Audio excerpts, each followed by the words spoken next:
Aqui vamos nós, sobre duas pernas, todos pomposos e orgulhosos.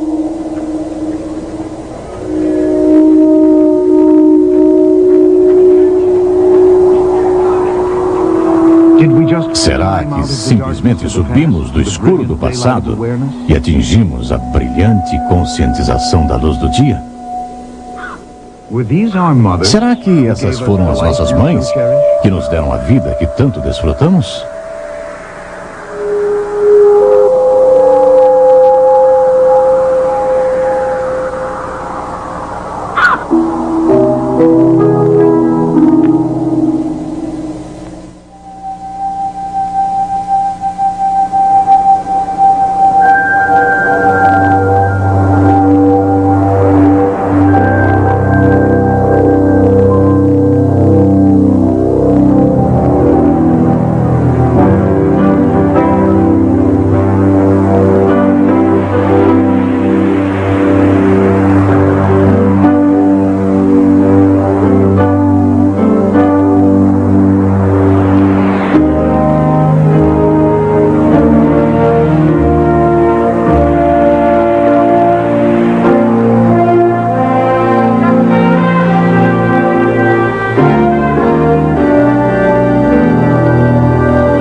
Aqui, nesse velho rio, o Sr. Charles Dawson encontrou o fóssil do crânio do homem de Piltdown em 1912 e 1913.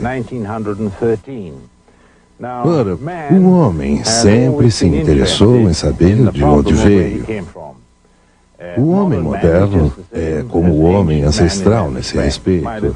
Minha filhinha, assim que começou a acordar para as coisas, com 1 ou 2 anos de idade, fez sua primeira pergunta: papai, de onde eu vim?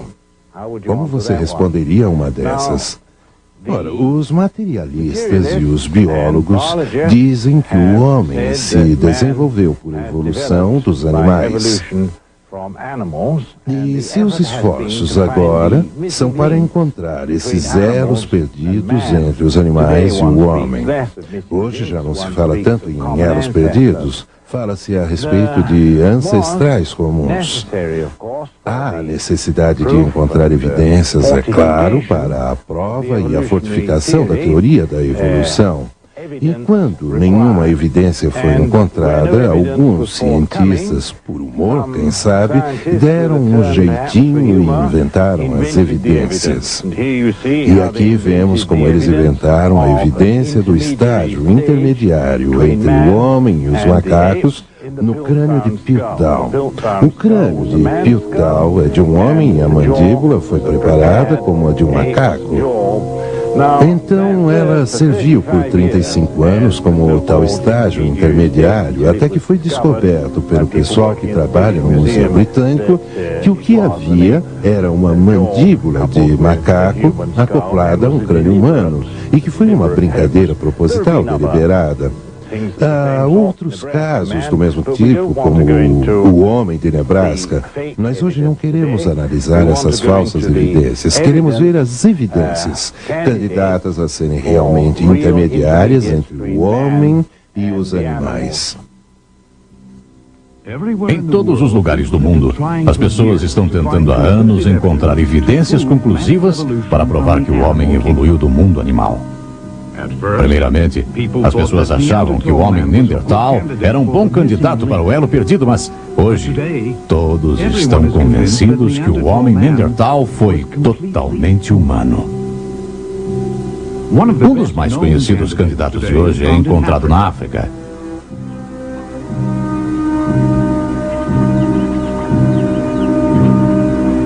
O ano é 1959.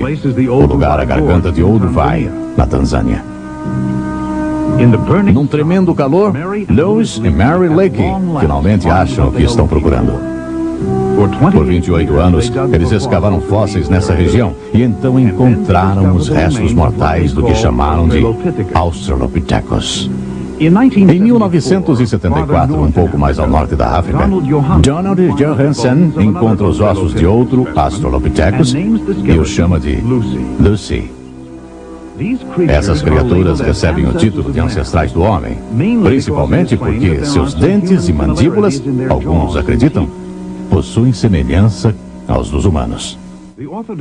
O ortodontista Dr. John Cuso investigou esse caso por muitos anos. Seus resultados não foram muito otimistas para a procura dos elos perdidos. O que tenho aqui é um modelo de maxilares superiores e inferiores. Os inferiores estão na primeira fileira e os superiores na segunda fileira. Elas são chamadas de mandíbulas. O que quero tentar mostrar é a variedade de maxilares humanos. Essa variedade é medida através de dois fios, alinhando-os junto aos dentes, e você pode medir assim e depois ir verificando os ângulos bem ali. Esse ângulo é medido. Este apresenta 67 graus. Agora nós seguimos assim por essa curva e vemos que no final dela temos praticamente arcadas paralelas. Temos um conjunto quase paralelo de dentes. Este é de um ser humano. Assim como todos esses moldes aqui são dos meus clientes ou foram no passado. Essa menininha tem um ângulo de 10 a 12 graus entre as duas fileiras de seus dentes inferiores. Isso é muito comparável a esse chimpanzé, o maxilar inferior de um jovem chimpanzé. Como podem ver, eles são parecidos, são muito semelhantes. Verificando-os, então, muitos já tentaram dizer que se pode distinguir cada espécie pelos ângulos. Eu, porém, digo que a variedade humana é tão vasta que se torna difícil encontrar um maxilar inferior e superior e depois extrapolar um ângulo e dizer ser esta uma espécie distinta. Portanto, quando vejo uma cabeça, por exemplo, como a do Australopithecus, que tem a configuração de um macaco na parte do crânio, mas muitos de seus dentes parecem humanos, eu não tento categorizar as espécies pelos seus dentes ou pela forma de suas arcadas, sejam elas hominídeas, ou de um homem mesmo, ou macaco, ou um gorila. Será que o Australopithecus foi um dos ancestrais do homem moderno? Vamos para Londres ouvir o que uma autoridade dos supostos fósseis de homem-macaco tem a dizer. O Sr. Malcolm Bolden. Um número de medidas foram tiradas dos ossos desses australopitecos e por um computador os ossos foram comparados com os ossos de macacos e com os ossos de seres humanos, o Homo sapiens. E todas as vezes as medidas de macacos se aproximaram muito mais do que as medidas de seres humanos. E, na verdade, Oxnard, que fez essa experiência e anotou as medidas, nas suas conclusões duvidou que exista qualquer ligação entre o Australopithecus e o Homo sapiens. Ora, isso também foi sustentado pelo trabalho do Sr. Solly Zuckerman. Ele realizou um número de exames, testes e medidas nesses ossos da espécie Australopithecus e disse que o elo da espécie Australopithecus não é baseado em fatos concretos, mas em especulação. As evidências mostram claramente que o Australopithecus foi só uma variedade extinta de macacos e nada mais. Na verdade, o nome Australopithecus quer dizer macaco do sul.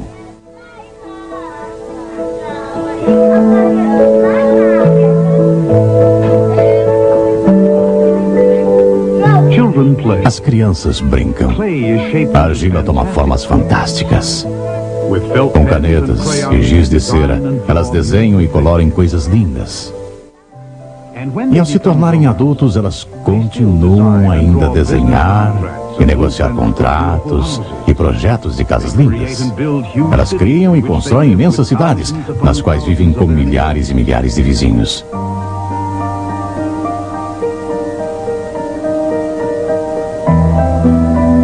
Seu gênio na técnica aparentemente pode fazer qualquer coisa, até voar mais alto e com maior velocidade que os próprios pássaros.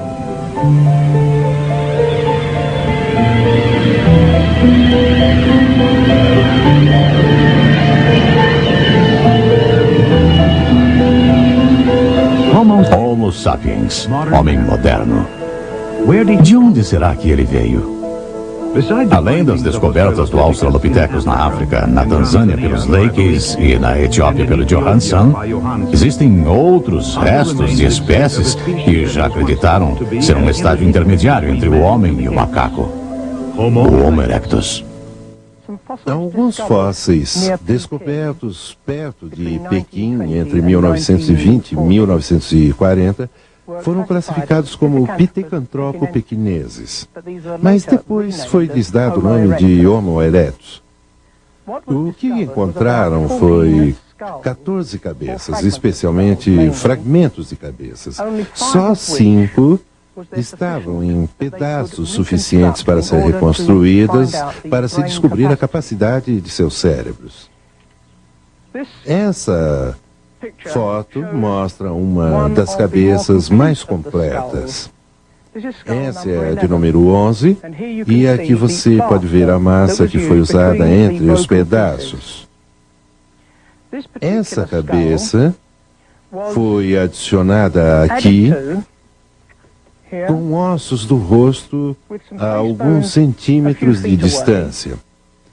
A cabeça foi totalmente reconstruída e essa mandíbula veio de escavações a uns 25 metros de distância.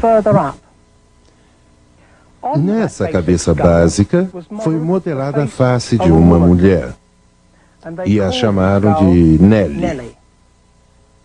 Agora, essa foto e essa reconstrução são as mesmas que receberam grande publicidade. Mas eu fico pensando, quantas pessoas será que se conscientizam que isso tudo foi baseado numa cabeça toda fragmentada e assim reconstruída? As cabeças não só foram reconstruídas nessa base de alguns fragmentos, mas as faces mais ou menos humanas foram resultado de uma imaginação de artista. Quando os artistas têm alguns ossos de macacos, eles tentam normalmente fazer a reconstrução parecer tão humana quanto possível para dar aquela aparência especial, fazendo-a encaixar muito bem no esquema evolucionário. Semelhantemente, quando têm ossos humanos, eles frequentemente usam de liberdade artística para fazer a reconstrução aparentar o mais possível um macaco. É impossível dizer quanto cabelo a pessoa tem ao olhar os seus ossos. Nem uma caveira completa não pode nos indicar os formatos exatos do nariz, dos olhos, dos lábios, das orelhas.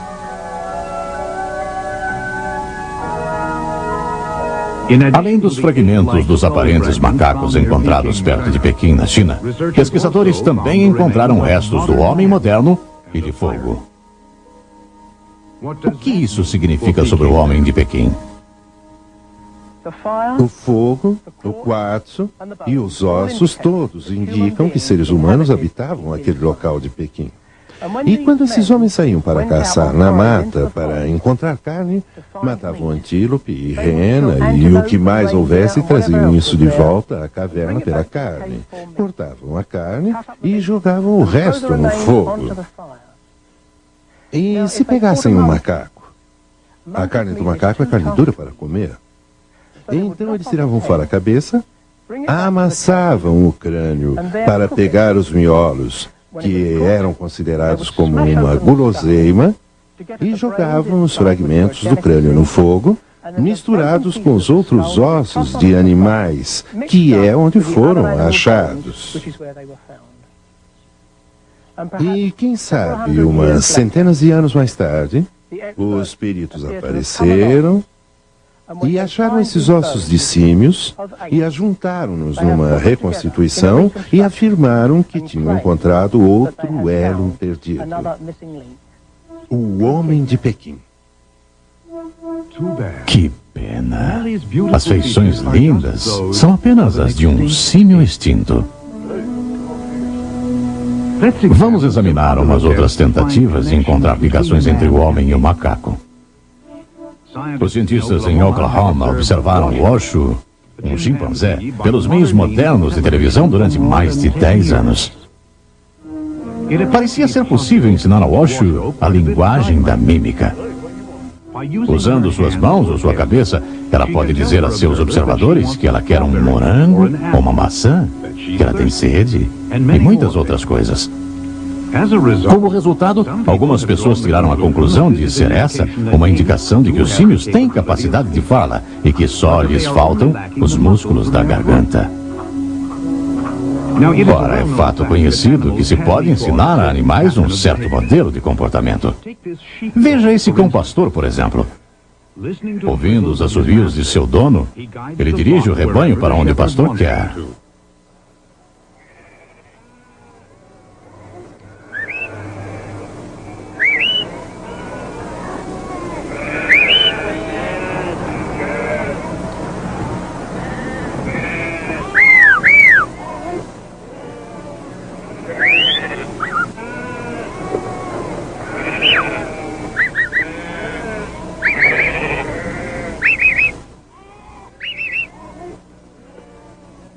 Mas será que uma reação aprendida a certos sinais é uma indicação real da capacidade da mente para o pensamento coerente e a fala?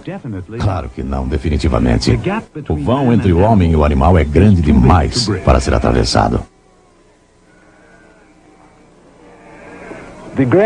A grande dificuldade é que existe uma grande lacuna entre o homem e os animais. O homem tem um computador que controla sua linguagem e tem um centro de fala no cérebro que o animal não tem. Muitos protestam quando falamos desse jeito, porque um animal pode aprender um vocabulário, um cachorro pode aprender os assovios do seu dono e reagir de acordo, e eles poderão se comunicar um com o outro. Um golfinho pode aprender a linguagem da mímica. O macaco, o Washoe, por exemplo, na América, dizem ter aprendido uma linguagem de mímica.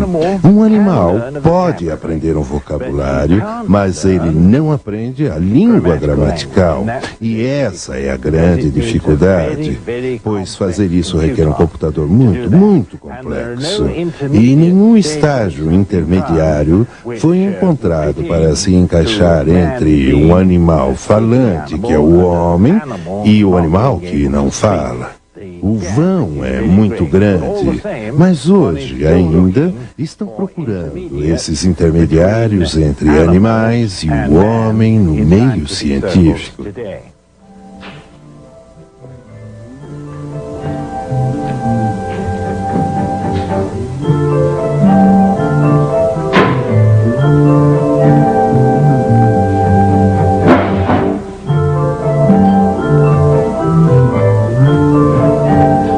Nos porões do Museu da História Natural em Leiden, na Groenlândia, um tesouro está guardado num cofre.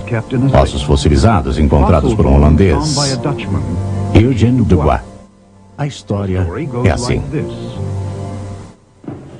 Quando Darwin produziu seu livro A Origem das Espécies em 1859, não havia nenhuma evidência que ligasse o homem ao macaco. Ora, Eugène Dubois foi para o Oriente em meados de 1880 e contou a amigos que ele estava indo especialmente para encontrar o elo perdido. Ele finalmente chegou a Jávila e encontrou duas caveiras muito parecidas com as de humanos, conhecidas como Wadjak, mas eram tão humanas que não pôde usá-las de jeito nenhum.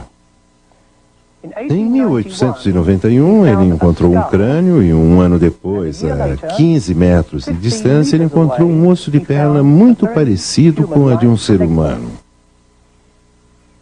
Eventualmente, Dubois decidiu que o osso da perna estava junto com o crânio e que havia encontrado um macaco que andava ereto e ele o chamou de Pithecanthropus erectus. Aqui temos aquele crânio e aquele osso da perna. Agora, o que eles eram realmente? Foi geralmente aceito que esse osso de perna era humano mesmo. Mas havia muitos debates a respeito desse crânio. Quando ele voltou e publicou seus resultados, dizendo que havia encontrado o elo perdido, que o macaco andava ereto, houve grande publicidade e um grande furor sobre o que ele havia encontrado. Porém, durante todas as suas palestras, ele nunca mencionou nada a respeito dessas caveiras que ele havia encontrado anteriormente, as caveiras de Wadjak. Ele as manteve em segredo por 30 anos e não contou a ninguém a respeito delas. Só em 1920, ele liberou o fato ao mundo científico que as havia encontrado. Isso, é claro, causou grande consternação, porque se ele tivesse mostrado essas duas caveiras tão humanas ao mesmo tempo em que ele mostrou o homem de Java, ninguém teria aceito esses ossos como metade homem, metade macaco. Pois ele havia encontrado esses ossos bem humanos na camada semelhantemente datada. Mais tarde, ele admitiu, alguns anos antes de morrer, que tudo que encontrou foi só um crânio de um gibão gigante.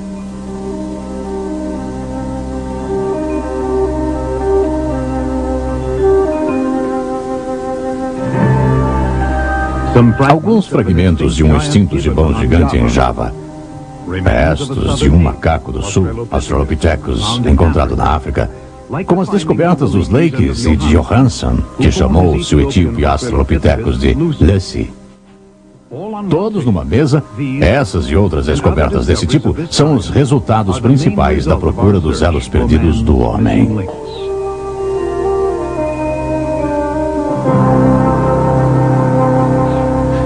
Todos esses fragmentos de fósseis que olhamos até agora, eu os considero todos de macacos.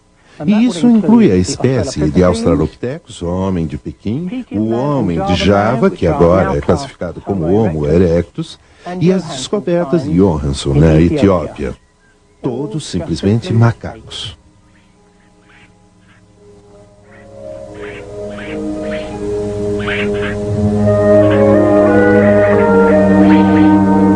Mas será que já se encontrou alguma evidência indicando que os seres humanos e esses macacos extintos viveram no mesmo tempo? O professor Wilbert Rush estudou essa questão por muito tempo.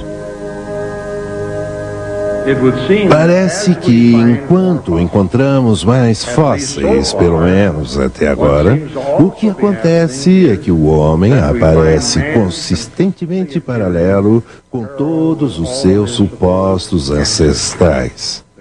E o conceito do homem se ter desenvolvido dessas formas subhumanas é simplesmente muito incerta e não pode ser alimentada. Pelo contrário, temos um desenvolvimento paralelo. Temos registro do homem existindo ao mesmo tempo que seus ancestrais, mesmo voltando até onde está com essas formas de supostos humanos e as formas de humanos de verdade. Aqui vemos os vários tipos dos chamados elos perdidos. Aqui estão posicionados nas profundezas geológicas respectivas na coluna geológica. Porém, se pesquisarmos mais a fundo, descobrimos que, em cada caso, esses supostos homens macacos não poderiam ser os ancestrais do homem, pois o homem moderno, Homo sapiens, já existia. O homem não só viveu no mesmo período que o Homo erectus, mas seus fósseis e artefatos também foram encontrados em estratos que têm a mesma colocação do Homo habilis e o Australopithecus. O mesmo é verdade com o Ramapithecus. Parece mais e mais óbvio que nenhuma dessas criaturas pode ter sido ancestral da humanidade, pois o homem já existia.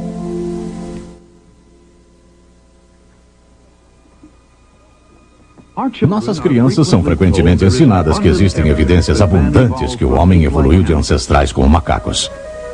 A elas são mostradas figuras imaginativas que dizem descrever exatamente como se pareciam os supostos ancestrais. Mas onde estão os fatos? Será que o homem evoluiu? Se assim fez, não parece ter deixado evidência alguma em registros fósseis. O elo perdido entre o homem e os macacos, como o suposto elo entre todos os animais e grupos de plantas, ainda estão faltando. O que podemos dizer pelas evidências até agora é que o homem sempre foi homem e os macacos sempre foram macacos. Os antropólogos, falhando ao não encontrar fatos em fósseis para sustentar a transição homem-macaco, voltaram-se para um novo campo de pesquisa chamado de taxonomia molecular. Esses pesquisadores descobriram que as faixas nos cromossomos e algumas das proteínas do sangue do chimpanzé e do ser humano são bem semelhantes. Será que esse fato sugere um ancestral comum? Não necessariamente, pois há mais de uma maneira lógica para interpretar essas similaridades. Certamente seria lógico o criador usar projetos semelhantes para as estruturas que serviriam propósitos semelhantes. Além do mais, o número de cromossomos que deveria ser ligado à evolução não mostra qualquer sinal de evolução. O número de cromossomos não tem nenhuma relação com um tipo qualquer de ordem em crescente evolução.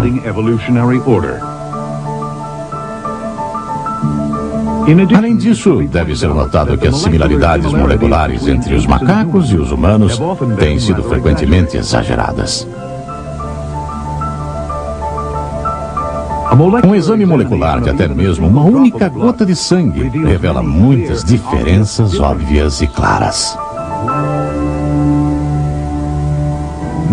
O homem é inegavelmente singular nesse mundo. Ele é tremendamente diferente de qualquer animal.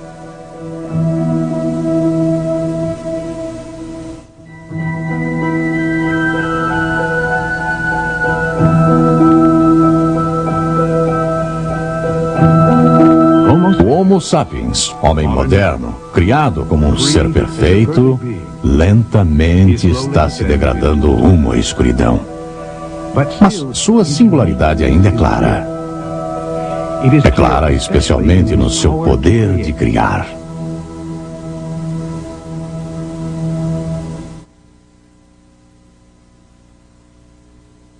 E essa criatividade, independente das dissonâncias que se têm infiltrado, é provavelmente a melhor evidência que o homem foi criado à imagem e semelhança de Deus.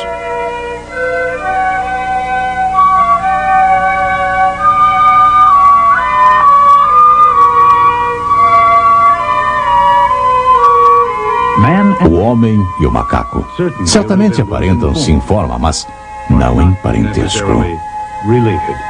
Professor Wilder Smith. Ora, todas as evidências que temos no momento nos apontam ao fato de que ou temos macacos extintos e existentes, ou temos homens extintos e existentes. Temos macacos inteligentes e temos macacos menos inteligentes, e o mesmo pode ser dito do homem. Mas os dois jamais se encontrarão. Eles são macacos e permanecem macacos, e o homem permanece homem. Ora, se formos ao jardim zoológico e ficarmos em frente à gaiola dos chimpanzés, encontraremos pessoas lá rindo deles porque veem as semelhanças. Ali existem homologias. Mas não sejamos enganados por homologias, pois semelhanças podem aparecer facilmente pelo fato de que existe o Criador em comum que criou tudo. E eu, pessoalmente, acredito que os genes, que são os desenhos e projetos que fizeram as formas variadas e as espécies, só podem surgir de um Criador que criou-as todas. É por isso que existem as semelhanças e homologias que, na verdade, encontramos na biologia de hoje.